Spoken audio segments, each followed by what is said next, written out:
Oke, kita lanjutkan ke part kedua, yaitu kita akan membahas tentang systematic review.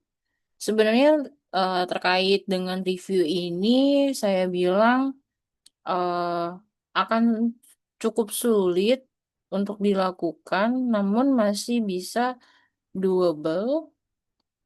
Bukan berarti kalian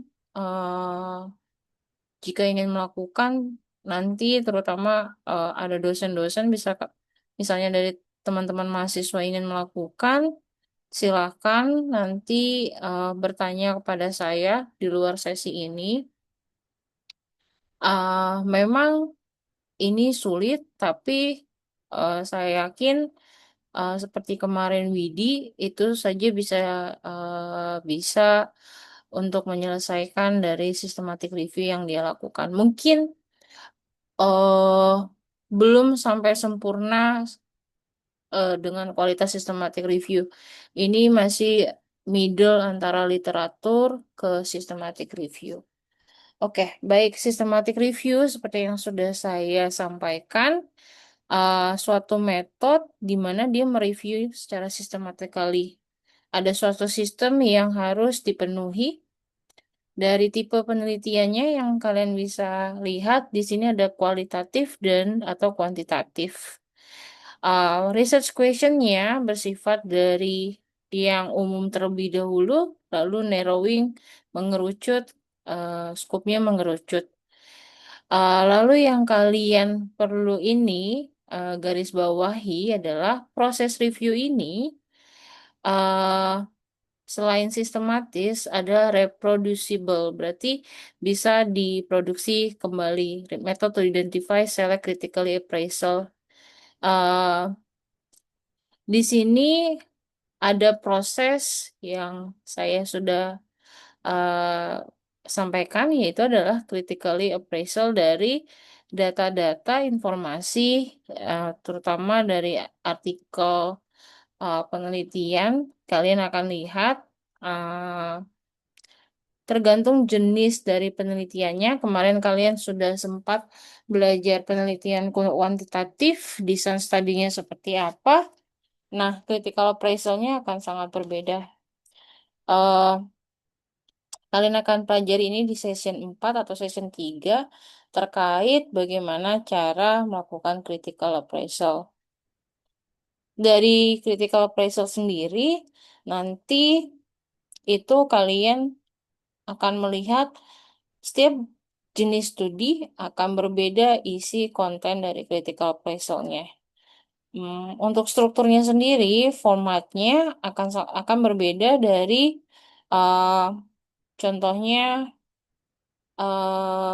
suatu badan yang mempraise dari artikel contohnya ada GPI. Kita akan bahas ya di part 4. Kalau kalian lihat dari lingkaran yang di bawah, meta-analisis itu pasti di dalamnya, di dalam systematic review. Jadi ketika Anda melakukan meta-analisis, pasti kalian akan melakukan systematic review. Sedangkan systematic review tadi kan akan bersifat kuantitatif atau kualitatif. Kalau misalnya meta-analisis itu kuantitatif, oleh karena itu bersinggungan systematic review itu bisa melakukan review terhadap penelitian kuantitatif. Ada beberapa step yang harus dilakukan. Ini hanya step yang paling besarnya secara topik. Pertama, planning reviewnya di sini setiap penelitian pasti harus ada research question. Terus yang paling penting adalah develop protokol. Kenapa kita harus develop protokol? Terkait ini karena tadi bersifatnya sistematis. Protokol ini sangat akan membantu ketika kalian mencari, karena ini mencari data secara sistematis dan ingin data tersebut tidak ada yang missing ketika dalam pencarian, sehingga kalian bisa seperti kayak eh, nelayan ya, ingin menjaring semua informasi artikel yang ada gitu.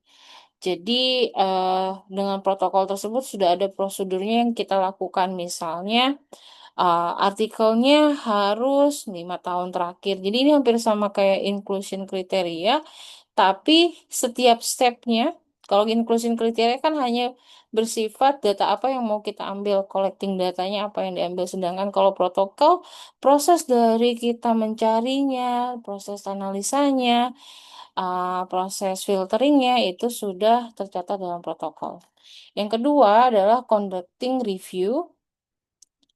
Ada di sini proses pemilihan jurnalnya, tadi di develop protokol, lalu ketika di jurnal tersebut dapat berapa artikel, lalu ada selection kriterianya seperti apa, sehingga misalnya berapa sih at the end ketika semuanya sudah dikontrol, semuanya sudah sesuai dengan prosedur, dari artikel yang misalnya kalian pas pertama-tama mungkin dapat 500 artikel dengan kalian melakukan beberapa prosedur yang sudah ditetapkan, terus kalian melakukan ekstrak data ataupun selection kriteria dari artikel tersebut, kalian misalnya dapatnya 5 dan data yang 5 ini misalnya artikel yang benar-benar relevan terhadap research question kalian. Nah, dari 5 ini yang kalian nantinya akan lakukan sintesis. Lalu di tahapan ketiga, sebelum kedua, sintesis ini adalah sama balik lagi kayak yang biasanya kalian lakukan dari suatu penelitian tersebut, data apa sih, informasi apa sih yang penting, yang relevan dengan research question kalian. Jadi balik lagi ke research question ya.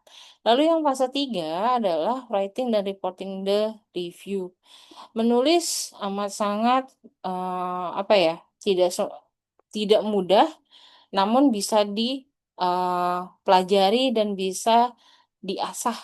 Nah, pada fase 3 di sini bagaimana kalian hasil data dari sintesa, kalian analisa, terus kalian sajikan dalam bentuk tulisan report. Nah, di sini eh, pastinya ketika melakukan penelitian, kalian aim untuk dipublish di academic journal.